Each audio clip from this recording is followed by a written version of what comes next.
Oke, baik. Pada sore hari ini kita akan melanjutkan materi yang tidak sempat saya sampaikan tadi di kelas.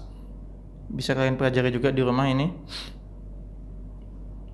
Jadi khusus pada teorema algoritma pembagian, di mana jika A lebih dari 0 dan A, B elemen bilangan bulat, maka ada bilangan-bilangan QR elemen bilangan bulat yang masing-masing tunggal. Ingat ya, masing-masing tunggal, sehingga B sama dengan A kali Q tambah R dengan syaratnya ini. Ya, ini umum gitu ya, sudah pernah kita pakai bahkan dari SD gitu. Hanya saja ini bahasa sederhananya kita buat B itu adalah terbagi, A ini adalah pembagi, Q hasil bagi, R sisa. Sederhananya saya tadi sudah kasih contoh di kelas. Misal 9 dibagi 2 sama dengan 4. 4 kali 2 8, sisa 1. Nah, maka ini bisa kita tuliskan 9 sama dengan pembagi 2 dikali 4 tambah 1. Dan sesuai syaratnya ini. Ya, jadinya R kurang dari A lebih dari sama dengan 0. Ya kan? R-nya 1. 1 lebih dari sama dengan 0 kurang dari 2. Gitu. Makanya ketika zaman SD dulu kita diperintahkan, ayo cari yang hasilnya mendekati dengan 9 gitu kan. Hasil kalinya 2 dikali berapa mendekati 9 kan begitu. Sebenarnya pertanyaannya adalah boleh nggak kita menuliskan 9 dibagi 2, kita tulis 3 di sini. 3 kali 2 6, sisanya 3 begitu. Kalau secara notasi algoritma pembagian di sini bisa, namun syaratnya tidak memenuhi di sini. R-nya tidak kurang dari A, gitu kan? R-nya 3, A-nya 2, gitu. Jadi makanya yang kita pakai adalah yang ini.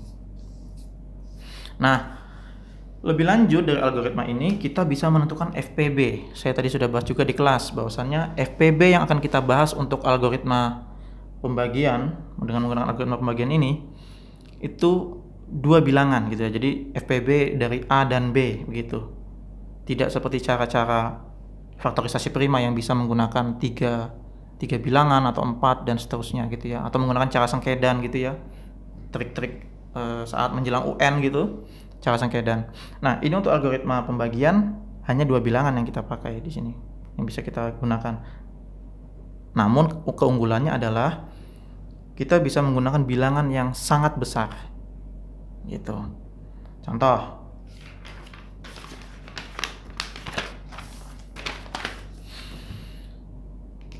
FPB dari FPB dari 963 657. Ya, nus FPB begini ya notasinya ya. Tadi kita sudah dibahas juga di kelas. Nah, 963 657 kan besar nih bilangannya gitu. Namun yang perlu diperhatikan juga adalah dari algoritma pembagian tadi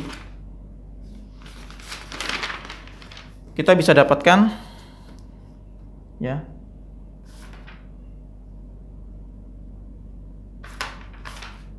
jadi jika B sama dengan A dikali Q tambah R, maka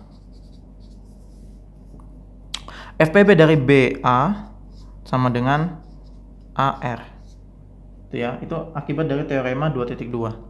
Jadi nanti kita konsepnya seperti ini. Kita buat untuk mencari FPB yang tadi dengan ini, konsep ini. Ingat-ingat. Ya, jadi FPB dari BA sama dengan A dikali R. Kita mainkan. FPB dari 963 dan 657. Nah, ini kita bisa tulis 963 sama dengan 657 dikali berapa? Kali 1 ya. Kali 1, kemudian plus 306 ya.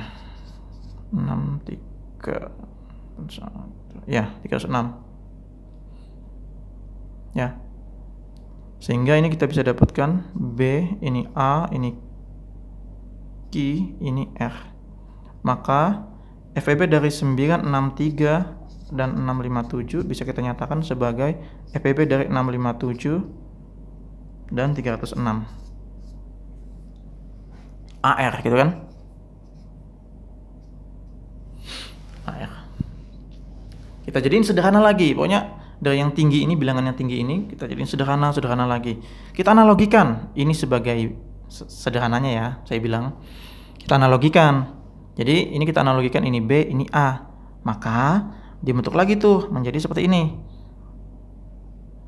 657 sama dengan 306 dikali berapa? Kali 2 ya. Kali 2 tambah 2-nya pun 1, 3, 1, 2, 6, 1, 2 tambah 45 ya. 45, 2-nya pun ya 45. Sehingga ini A, ini R. Nah, ini bisa kita ubah lagi menjadi ini. Kan tadi ini kita analogikan B, A. Dan kita dapatkan A yang baru, R yang baru. Maka ini bisa kita nyatakan sebagai FPB dari 306 dan 45. Lalu semakin kecil kan? Dan dari teorema tadi, FPB-nya ini sama dengan FEB-nya ini sama dengan FEB-nya ini, begitu ya. Jadi berturut-turut tuh. Ini juga bisa kita nyatakan, berarti ini A dan R kita analogikan lagi cara mudahnya gitu ya, B dan A, sehingga 306 sama dengan 45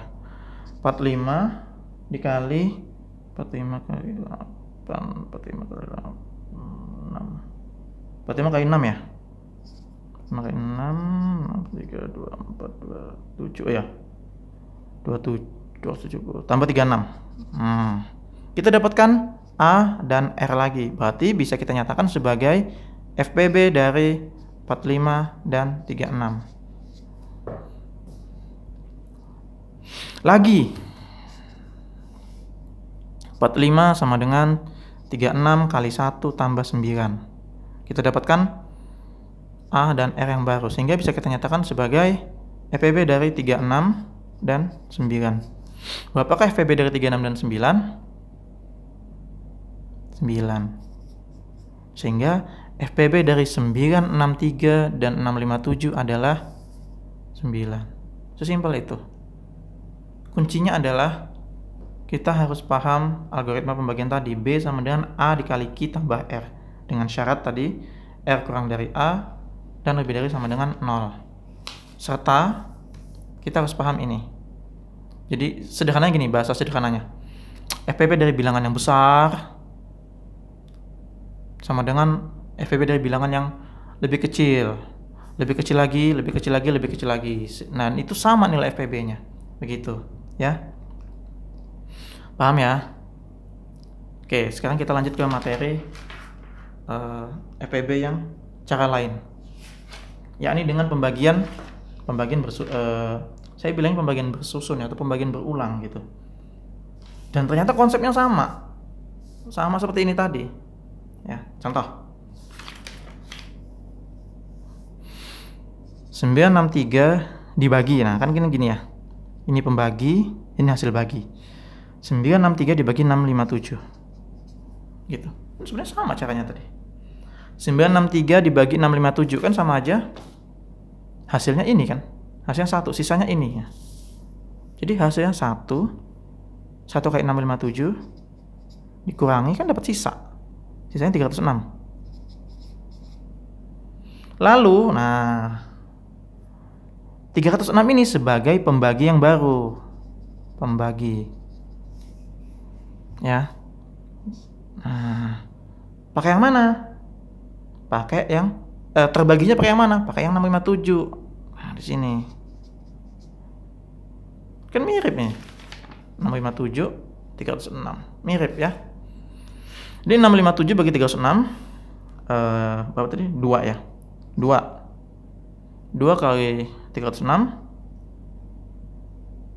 berapa? 2 kali 306. 2 nya 1, 612.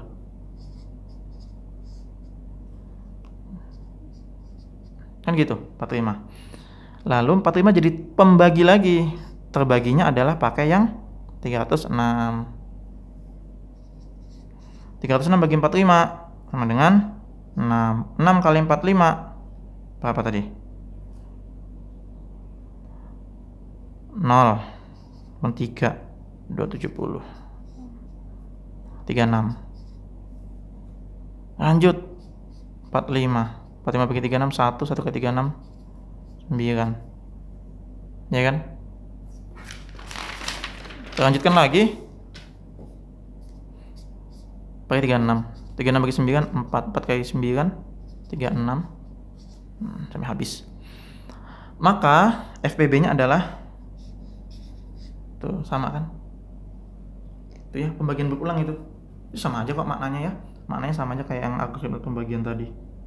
Kurang lebih seperti itu. Ya. Jadi pasti bisa kalian ya.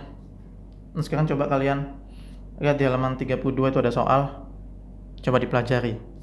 Ini yang saya bilang tadi keunggulannya metode algoritma pembagian dari ini ya. Algoritma pembagian. Tentukan FPB dari 6.409 dan 42.823. Nah, coba cari tuh. Terserah mau pakai algoritma pembagian yang ini atau yang pembagian berulang seperti ini tadi. Silakan latihan di rumah ya.